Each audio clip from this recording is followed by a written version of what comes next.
Ordena tu casa, vienen a pedir tu alma. Hoy quiero hablarles acerca de una historia bien antigua, hablando de uno de esos faros que se prendían en esas épocas con combustible para mantenerse encendidos. La tarea del faro era dar una señal clara de orientación a los barcos que estaban prontos a llegar al puerto. Una noche fría donde la niebla borraba el paisaje de la isla, el atalaya del faro mantenía la luz bien encendida, cuando de pronto se acerca a él una mujer en un carro con una niña enferma y le dice: Atalaya, por favor, ayúdame. Se ha acabado el combustible del carro y tengo a mi niña gravemente enferma. ¿Me puedes dar un poco de ese combustible? Él, viendo la necesidad de la niña, le dio un poco de combustible de ese faro. A las pocas horas se acercó un hombre y le dijo: Atalaya, usted sabe que estamos en tiempo de mucho frío y tengo la leña mojada y se me acabó el combustible para encender una fogata en mi casa. ¿Me puede regalar un poquito del combustible del faro? Y este muy buen hombre, viendo el frío de su amigo, decidió regalarle un poco de combustible del faro, el cual él estaba cuidando. A las pocas horas llegó una tercera persona. Venía caminando y cansada porque la moto se le había quedado sin combustible. Contándole la historia y desde dónde venía caminando para pedir ayuda, el atalaya nuevamente decidió ayudarle y le dio un poco de combustible de su faro. Quien cuidaba el faro de pronto quedó dormido y no se dio cuenta que se había acabado el combustible de su faro y la luz se apagó.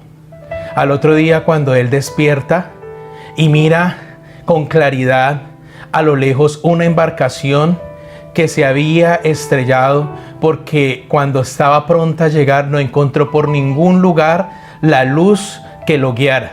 No vio por ningún lugar la luz del faro, porque el faro se había acabado. En ese momento, ese hombre, viendo todas las pérdidas y también viendo tantos heridos, entendió que muy posiblemente esa noche él tuvo un problema de prioridades. Y de eso es lo que vamos a hablar hoy a través de esta palabra. Hay cosas que son importantes, pero hay otras que son mucho más importantes. Hay personas que están en estos tiempos muy interesadas en ayudar a otros, y eso está bien, pero no te olvides de los de tu propia casa. Este es un asunto de establecer prioridades. En estos tiempos, quiero que entiendas que la prioridad más importante es la salvación de tu alma y la salvación del alma de todos los de tu casa.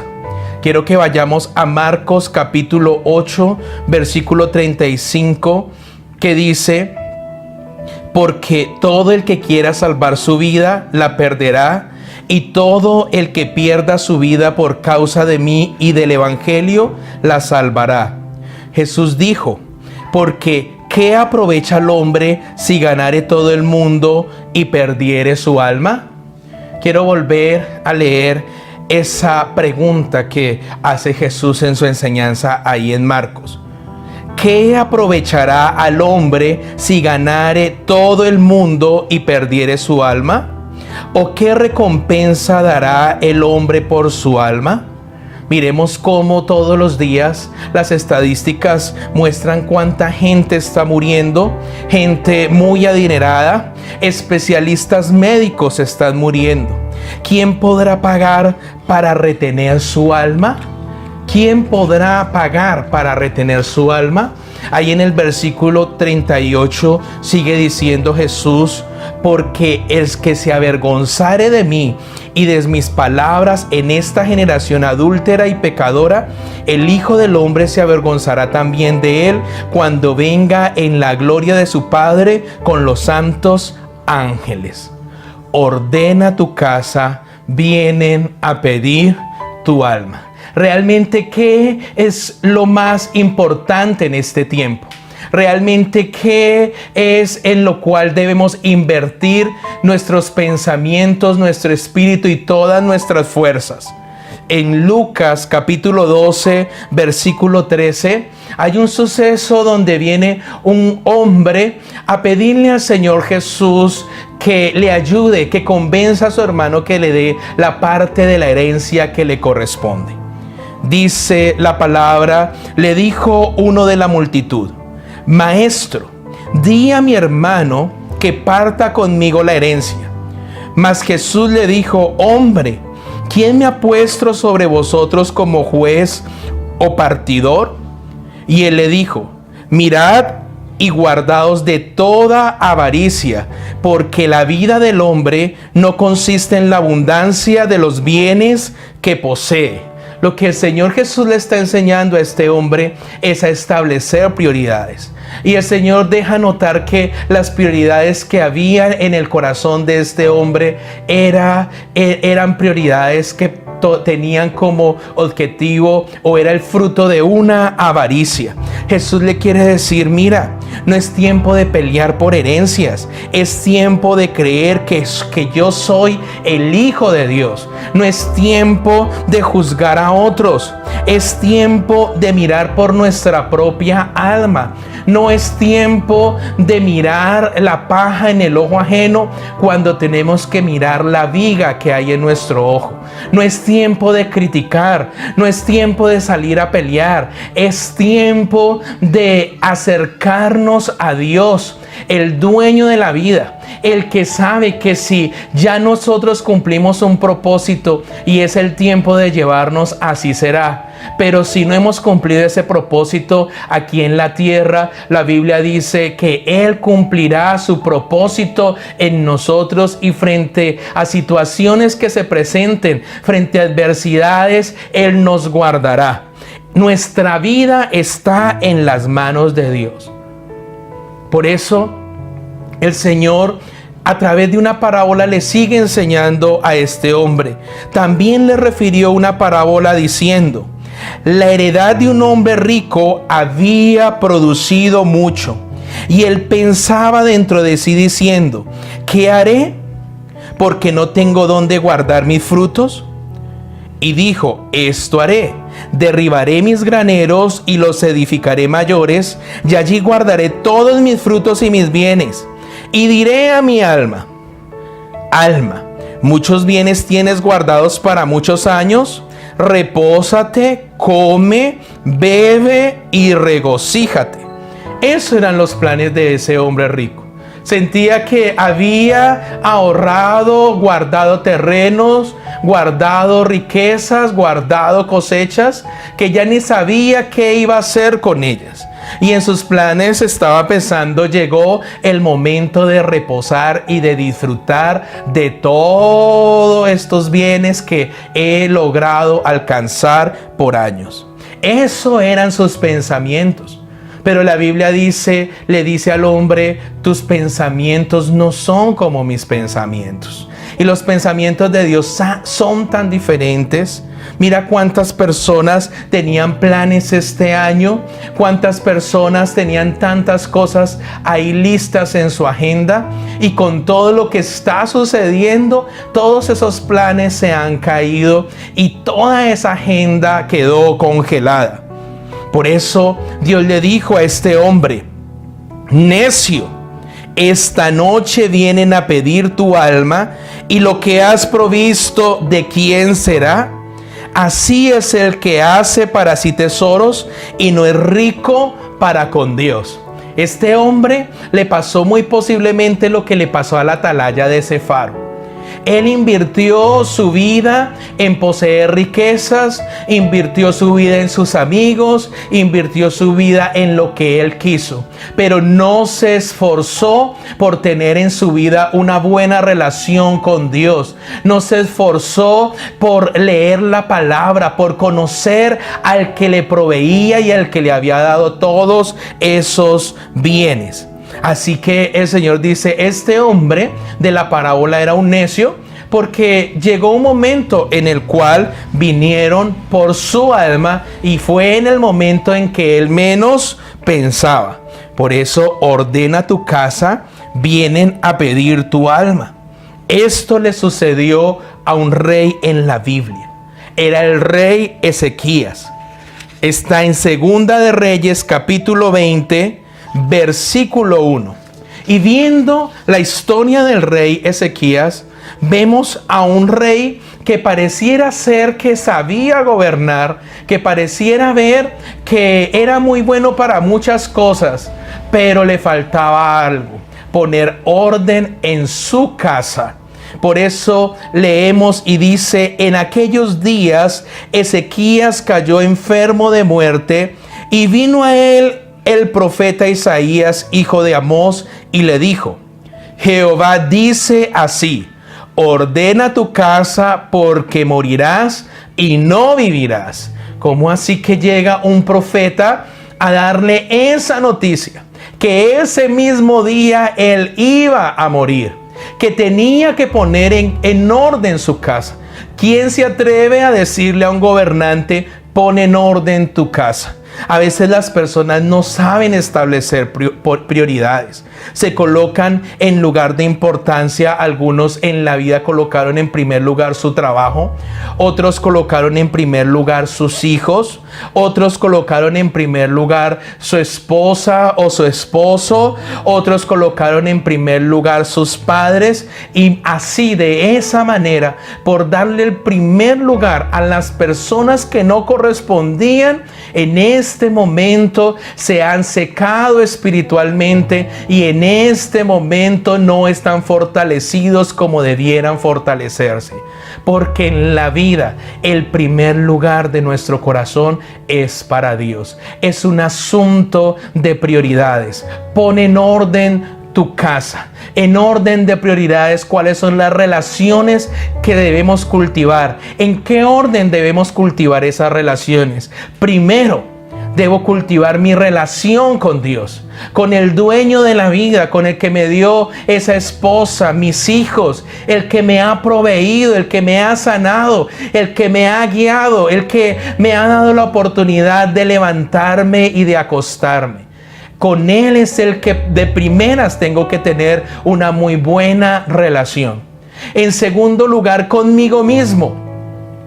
Tengo que aprender, dice, ama a tu prójimo como a ti mismo. O sea que si yo no aprendo a amarme como Dios me ama, si no aprendo a valorarme como Dios me valora, si no aprendo a verme a través de los ojos de Dios, pues no me voy a amar a mí mismo, y así va a ser difícil que ame a mi prójimo. O sea que la segunda relación que tengo que tener en cuenta en mi vida es la relación conmigo mismo. Cuando yo tengo cuidado de mí mismo, le decía Pablo a Timoteo: Timoteo, ten cuidado de ti mismo. Se refiere a estar pendientes de nuestra alma, a abandonar el pecado, a resistir la tentación. Una vez que está en primer lugar Dios en mi vida, el mismo Espíritu de Dios, a través del nombre de Jesús, a través de su poder, Él me ayudará a resistir toda tentación.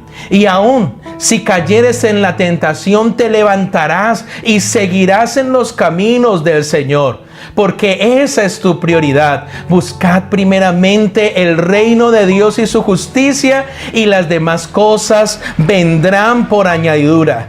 En tercer lugar, si eres casado, la persona en la cual debes esforzarte en tener buena relación es con tu cónyuge, es con tu esposa o con tu esposo. Es tener una buena relación con esa persona que Dios ha colocado a tu lado para que vivas en armonía.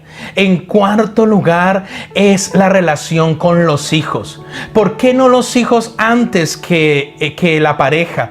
Porque cuando la pareja es estable, cuando en la pareja hay armonía, eso trae confianza y seguridad en el carácter de los hijos. En quinto lugar, el trabajo, porque es necesario trabajar para proveer, para es testimonio traer provisión a la casa como esposo esposo suplir esas necesidades que tenemos como esposos en nuestro hogar. Y ya ahí en adelante siguen sus padres, su familia, sus amigos. Pero desafortunadamente hay personas que han hecho todo al revés. Han sacado a Dios de su vida, el que primero debería estar en su corazón. Han dejado a su esposa de últimas porque han preferido estar con los amigos. Es más, algunos ni siquiera están pendientes de sus hijos. Tristemente hay personas que están más pendientes de hijos ajenos que de sus propios hijos. Todo ese desorden de prioridades coloca en riesgo la salvación del alma. Y por eso el profeta Isaías le dice a este rey: ordena tu casa, porque morirás y no vivirás. Entonces él volvió su rostro a la pared y oró a Jehová y dijo: te ruego, Jehová, te ruego que hagas memoria de que he andado delante de ti en verdad y con íntegro corazón, y que he hecho las cosas que te agradan. Y lloró Ezequías con gran lloro. En este momento en que Ezequías está clamando a Dios y le está pidiendo: Señor, no me quites la vida en este momento, él está haciendo una declaración de que él había invertido en su vida espiritual, que Ezequías era un hombre del templo, era un hombre que se congregaba, era un hombre que adoraba a Dios, y cuando sintió que su vida estaba a punto de acabarse, él clamó y hizo referencia a los tiempos en los cuales él había buscado de Dios, de cómo él había caminado y qué lugar él tenía en su vida espiritual con Dios. Ahora él ora y clama, pero tiene un fundamento. Él tiene un fundamento de lo que sembró en su vida espiritual hasta ese momento. Por eso el versículo 4 dice: y antes que Isaías saliese hasta la mitad del patio, vino palabra de Jehová a Isaías diciendo: vuelve y di al rey Ezequías, príncipe de mi pueblo, así dice Jehová, el Dios de David tu padre: yo he oído tu oración y he visto tus lágrimas. He aquí yo te sano. Al tercer día subirás a la casa de Jehová. Qué alegría saber que Dios tiene en cuenta el camino que tú has andado en la vida espiritual. Jesucristo es el camino. Él es la verdad y Él es la vida. Y parece ser que cuando ora el rey y le recuerda a Dios que él es un hombre que se ha deleitado en buscarle aún en su casa, en el templo, Dios tiene en cuenta eso. Y cuando Dios tiene en cuenta eso, manda al profeta y le dice que él ha escuchado su oración. Y él sabe, el mismo Dios sabía que una vez que el rey estuviera sano, lo primero que él iba a hacer era ir al templo. Y lo primero que él iba a hacer era ir a adorar.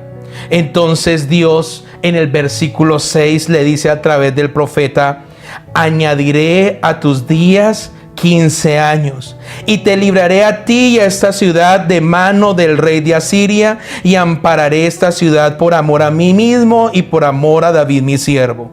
Y dijo Isaías, tomad masa de higos, y tomándola la pusieron sobre la llaga y sanó. Y Ezequías había dicho a Isaías: ¿qué señal tendré de que Jehová me sanará y que subiré a la casa de Jehová al tercer día? Tremenda declaración e inquietud de este rey. Él dice: ¿qué señal tendré de que volveré a la casa de Jehová? ¿Qué señal tendré de que Dios cumplirá esa palabra y me dará estos 15 años más de vida? Y lo primero que le dice Isaías es: esta señal tendrás de Jehová, de que hará Jehová esto que ha dicho. ¿Avanzará la sombra 10 grados o retrocederá 10 grados? Y Ezequías respondió: fácil cosa es que la sombra decline 10 grados, pero no que la sombra vuelva atrás 10 grados. Entonces el profeta Isaías clamó a Jehová e hizo volver la sombra por los grados que había descendido en el reloj de Acaz 10 grados atrás. Ese reloj de Acaz era un reloj que se había hecho bajo el gobierno de este rey, y a través de el sol y la sombra y unos escalones se podían mirar las horas del día. Y la señal era que en lugar de la sombra ir avanzando, la sombra iba a retroceder. Eso fue otro milagro que Dios hizo en la vida de Ezequiel. Le dio una señal sobrenatural, una señal sorprendente, para que él confiara que lo que Dios había dicho de que él viviría 15 años más, iba él a cumplir. Por eso, estos son tiempos de poner en orden nuestras prioridades. Si tú quieres, si tú sientes que tus prioridades están en desorden, que tú no le has dado el primer lugar a Dios, sino a tu esposo o a tu esposa o a tus hijos, o a el afán de obtener riquezas, de acumular riquezas, como lo estábamos leyendo, es importante que en este momento tú lo reconozcas y le digas: Señor, perdóname porque yo no te he dado ese primer lugar. Por eso me arrepiento de todos mis pecados, Señor. No me avergüenzo de confesar que tú eres el Hijo de Dios. Abro la puerta de mi corazón y hoy te acepto como mi único y suficiente Salvador. Anota mi nombre en el libro de la vida y haz de mí la persona que tú quieres que yo sea. Gracias porque me amas. Muy posiblemente usted sabe que alguien necesita escuchar esta palabra. Muy posiblemente usted sabe, o algunos no saben cómo hacer que otras personas hagan la oración de fe, que es la oración con la que empezamos nuestro camino en nuestra relación con Dios. Si no lo sabes hacer, te animo a que te suscribas a nuestro canal de YouTube. Allí dice Bendición Abundante Yopal. Y vas a buscar la enseñanza que se llama El Último Adiós. A través de esa enseñanza aprenderás y podrás hacer que tu familia establezca y coloque de primeras a Dios en sus vidas. Vamos a orar. Son tiempos en los que debemos ver la realidad. En las películas como el Titanic, en las películas de catástrofes, se escuchaba que siempre alguien decía: tranquilos, nada está pasando. Tranquilos, nada está sucediendo. Pero realmente sí estaban sucediendo cosas muy graves. Y no es tiempo de decir tranquilos, nada está pasando. Por lo contrario, es tiempo de buscar de Dios. Es tiempo de establecer prioridades. Porque tú y yo no sabemos. Dios ya tiene todo claro.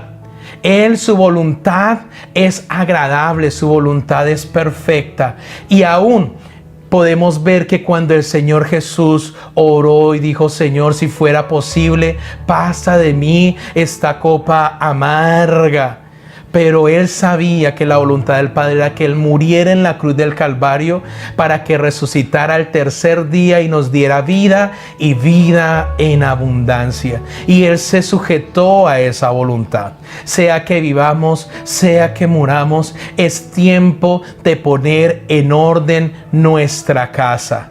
Es tiempo de hacer caso a esta palabra que Dios nos está dando claramente. Amado Dios, te damos gracias porque tú eres un Dios soberano, porque tú eres bueno y tu misericordia es grande, Señor, porque con todo lo que está aconteciendo le estás dando la oportunidad, nos das la oportunidad a muchos, Señor, de poner en orden nuestra vida, de poner en orden nuestra casa, Señor. Padre Santo, cuántas personas confiaron en su conocimiento y murieron. Cuántas personas confiaron en sus relaciones, en las personas que les rodeaban y murieron.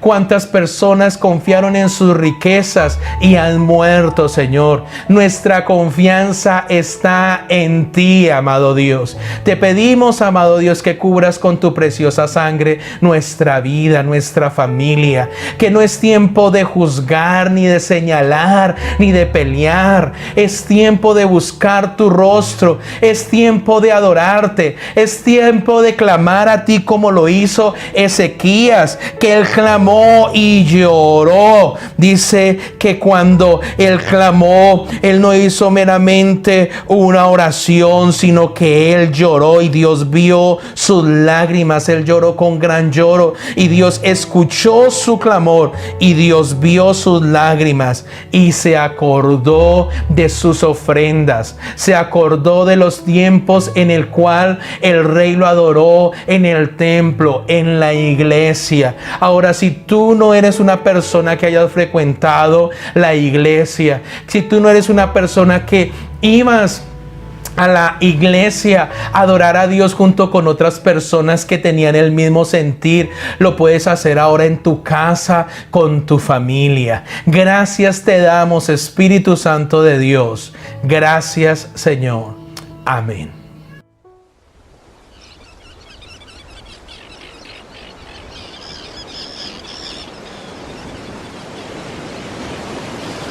El día empezó, vuelve otra vez, y sin ti no soy yo. Yo te buscaré y te encontraré, te haré saber, mi amor. Si subo por el cerro es tu cielo que me atrapa, si bajo la quebrada me salpicas y me encanta. Si paso por el valle yo puedo sentir tu calma, donde quiera que vaya como el aire no me faltas. Es que no puedo, es que yo no puedo olvidarte. Si todo lo que haces es amarme, estuve perdido y me encontraste. Es que no puedo, de ti yo no puedo alejarme. Gracias por darme cada detalle, como ese cuando el sol cae en la tarde. No puedo olvidarte.